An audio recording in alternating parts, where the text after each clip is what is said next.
Well, the Eagles choked again. Was not the worst possible thing over the weekend that could have occurred, because thankfully the Cowboys also lost. Actually, everyone in the NFC East lost.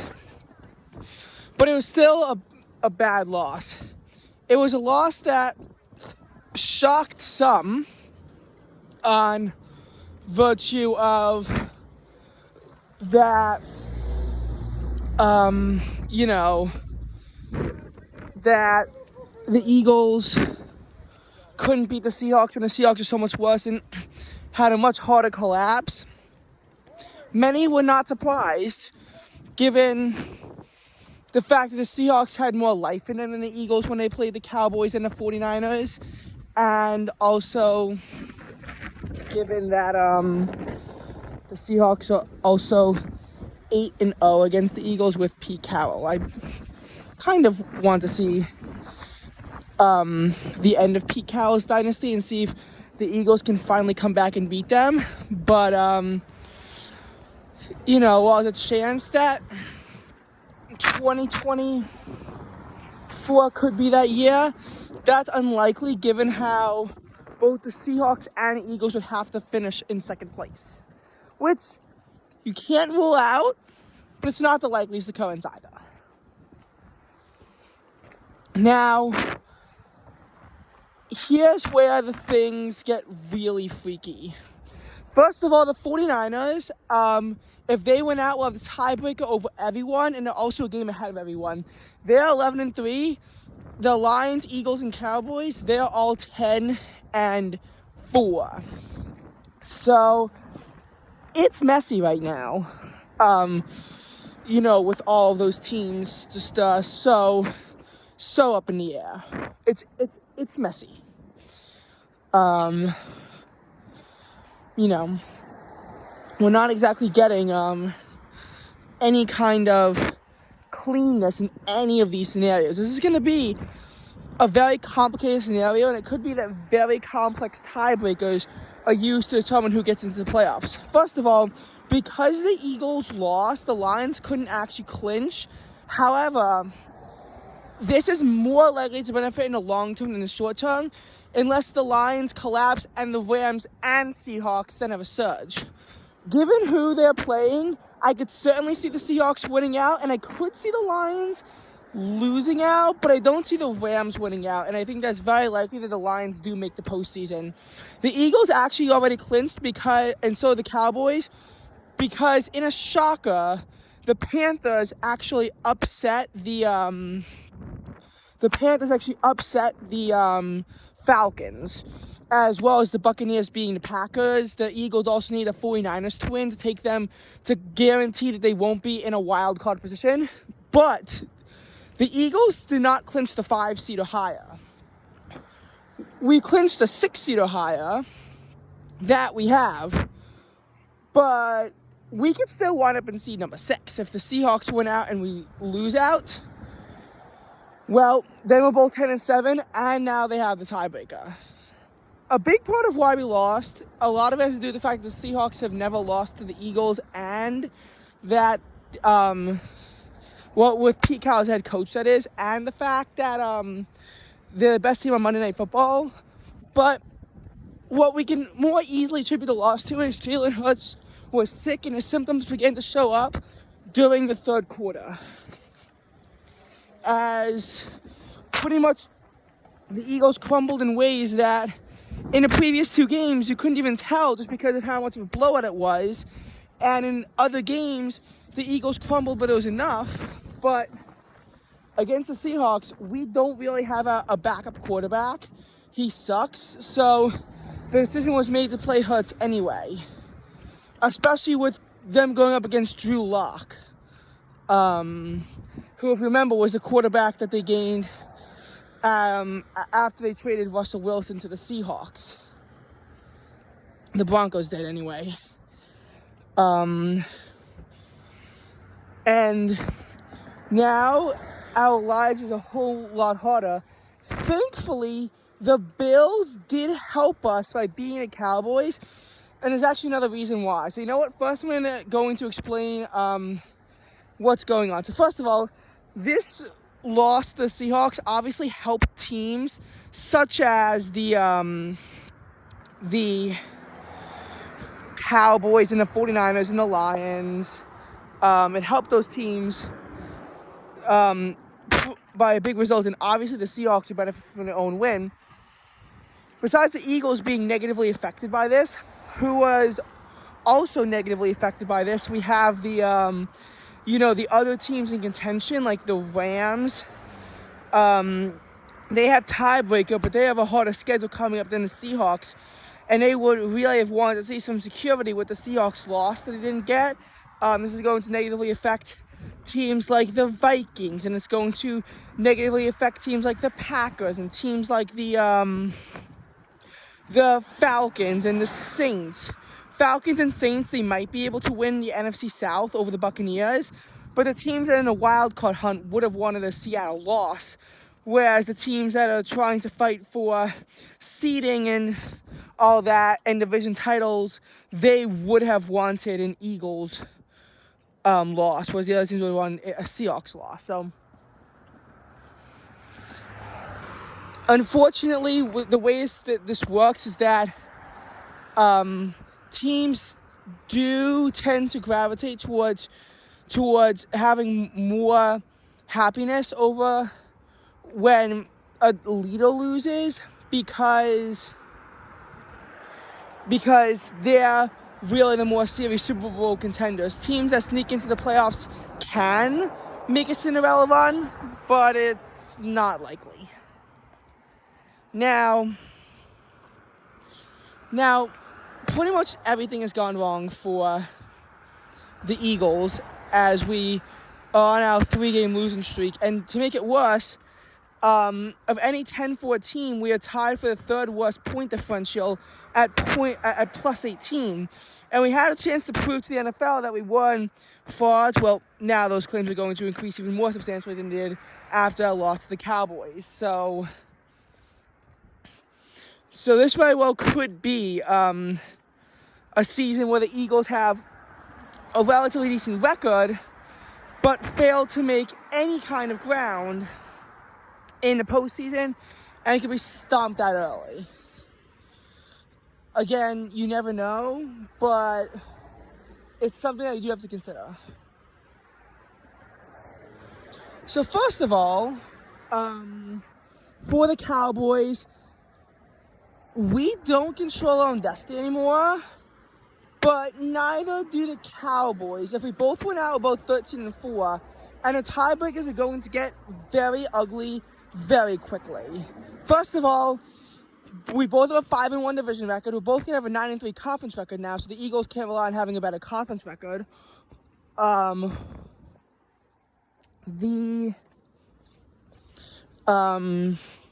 Eagles' power rankings is certainly going to drop, but so is the Cowboys. That's another consequence I forgot to mention. And I mean, to be honest, like, the Eagles were already down to like number 8 power ranking.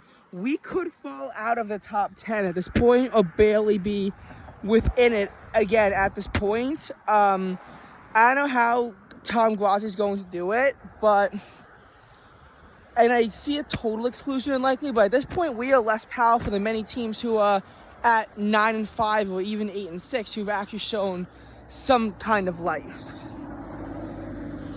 But again, I don't know if we're going to be in that position. In any case, going back to what I said about the conference record that we're tied, the third tiebreaker after you have a 1-1 series split, that's going to be the common opponents. Now, the Cowboys beat the Jets and Seahawks, who lost to the Eagles, but the Eagles beat the Bills, who lost to the Cowboys. If we win out, we claim a win over the Cardinals. But this is what I'm saying, is that I'm going to say this: if the Eagles win out, we probably clinch the division. If we lose one, Cowboys got to lose two. Because it's been where we've slowly been losing the grip on our tiebreaker. Our grip on the tiebreaker is a lot weaker now, even with the Cowboys loss, because they lost out of conference. And another loss even if counteracted by Cowboys loss, Cowboys are going to gain control of their own destiny. And it's for this reason. Obviously, the Eagles lose to the Giants. Then the Cowboys need to very specifically lose to the Commanders for this to all be alive. And if we lose to the Cardinals, then again, we're going to need the Cowboys to lose to the Commanders so that they can have a worse division record and we can just win on that tiebreaker. Because otherwise, the record amongst common opponents, and I only listed the ones that have different results, TBD results, because I just think that that's the most important ones. But again, you can clearly see how this is a must-win out stand for Philadelphia. Because at 13-4, we can win the tiebreaker against Dallas. At 12-5, we cannot win the tiebreaker against Dallas.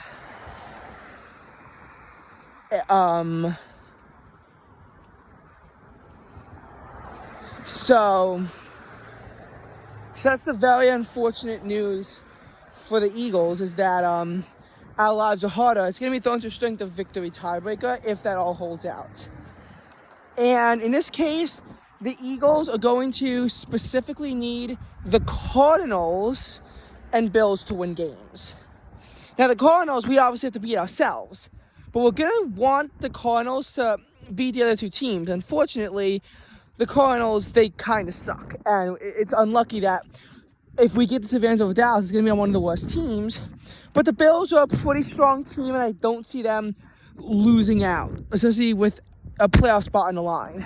Now, as far as Jets and Seahawks go, Jets are kind of same as Cardinals, as in I don't see the Cowboys capitalizing off them too much. But with their final games being against the Patriots, I know the Patriots haven't beaten the Jets. The Patriots haven't lost. It's just since 2015. That could change this year. The team like the Patriots, they're also playing the Commanders, who are even worse than the Jets. The Jets aren't really playing good teams.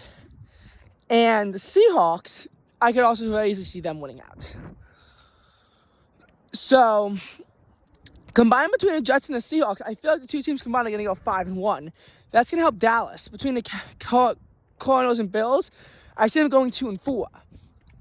Now, I don't really want to get into strength of victory tiebreakers because the math gets very annoying very fast. But pretty much what this means is that neither the Eagles or the Cowboys, as of now, control their own destiny for the division. If the Cowboys suffer a loss and the Eagles win that week, then the control of the destiny reverts back to us.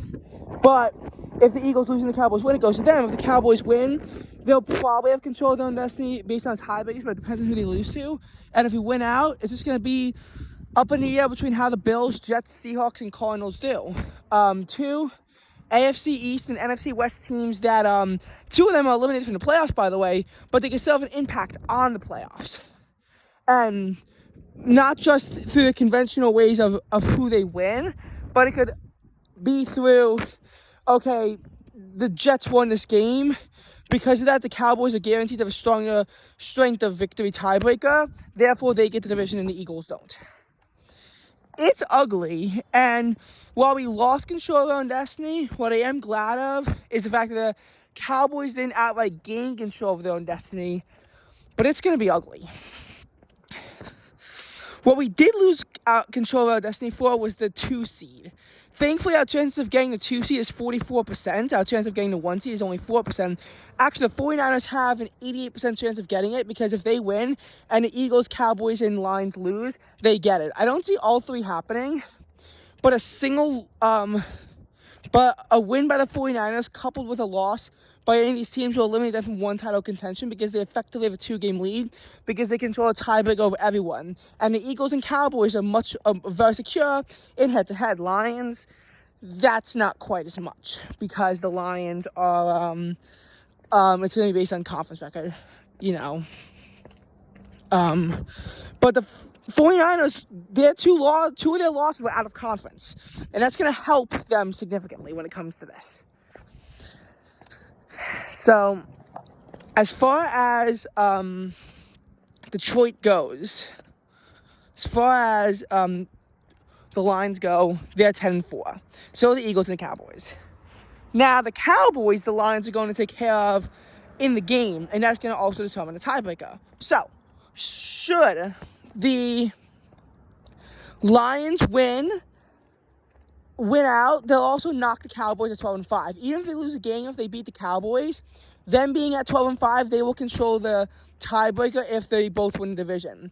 And again, at 12-5, that would also involve the Eagles having to fall to 12-5. But because the Cowboys beat the Lions, that would also mean that that game is not really relevant, and the Cowboys would have control of their own destiny because of, again, those better records. Actually, I did just realize something.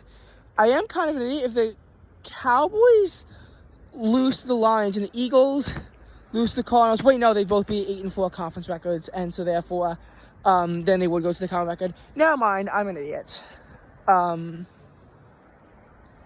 So it really is a nail biter.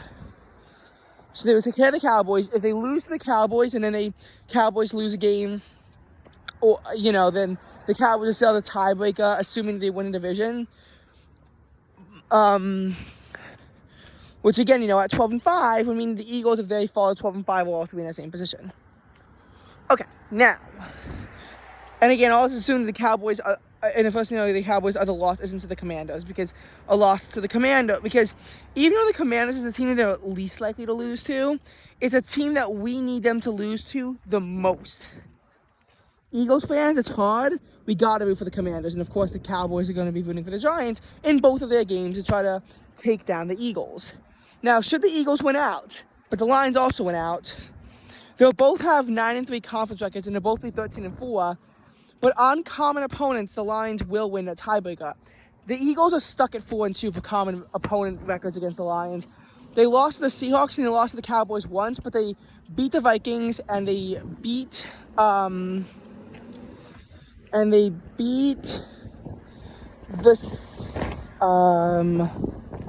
who did the Lions play? And they beat the Buccaneers. They beat the Buccaneers and they beat who else is in their common record? Chiefs, Buccaneers, Vikings, and we beat the Cowboys once. We split with the Cowboys. Now for the Lions, so far they lost the Seahawks, they've beaten the Chiefs, and they've beaten the no, they haven't beaten the Cowboys. They beat the Buccaneers. Now with the Lions went out, they beat the Vikings twice and they beat the Cowboys, and that's how they have 5-1. Eagles are 4-2. It's unlikely. They have only a 22% chance of doing this because, simply put, the Lions winning out, not likely. But they are the ones who control their own destiny to get to the 2 seed. The most of the Eagles control their own destiny for at this point is the 3 seed. That's the most that we can control our own destiny for at this point because, simply put, the Eagles, if the Eagles win out, it doesn't guarantee them the 2 seed. And to be honest, it doesn't even guarantee them the 3 seed either. We could be demoted to the 5 seed, depending on how the other teams do, which is why I said that the Eagles don't control their destiny to win the NFC East, but neither do the Cowboys. Of course, if the Cowboys do get the title by beating the Lions, then they'll be the 2 seed. But again, don't control their own destiny for that because of this very complicated mess of the Seahawks, Bills, Cardinals, and Jets. Again, 2 eliminated teams that, for some reason, are now going to have a major impact on the NFC East. Now, should this happen, and the Eagles are on the 5 seed, we're playing either the Buccaneers, Falcons, or Saints. We beat the Buccaneers earlier this season in their home, and I'm pretty confident that we could beat them again in the playoffs, but I'm not 100% sure. But I feel like us being the Buccaneers is not going to be the hardest thing in the world for us to do. I think that we can beat the Buccaneers if we play them. Now, for the 3 seed, we're probably playing the Vikings. And again, we beat the Vikings earlier this season, but it was close, and it was when our team was healthier. Same with the Buccaneers, but the Buccaneers at least wasn't as close as the Vikings. I feel like in that case, though, I feel like we could get a win, but Vikings could pull off the upset. But for a 2 seed, it could be any mess of teams, And while it's likely to be a team like the Rams that we have beaten, could be the Seahawks. And if the Seahawks then were going to become the first 2 seed to lose to a 7 seed, and of course you can't rule out the Seahawks, say, getting the 6 seed or maybe even the 5 seed. If the Eagles lose out, they're 10-7. Seahawks win out, they're 10-7. And then us playing a team like the Cowboys or the Lions in their home is pretty much asking for sudden death.